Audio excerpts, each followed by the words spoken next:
है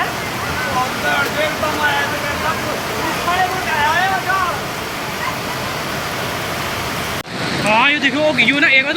हम यहाँ गलत खड़े हो गिरने वाला एक चीज हेलो बात सुनो यहाँ खड़े हो देखो ट्रांसफार्मर गिरने वाला पीछे खड़ी देखो ट्रांसफार्मर गिरने वाला रिंगा नहीं गिरेगा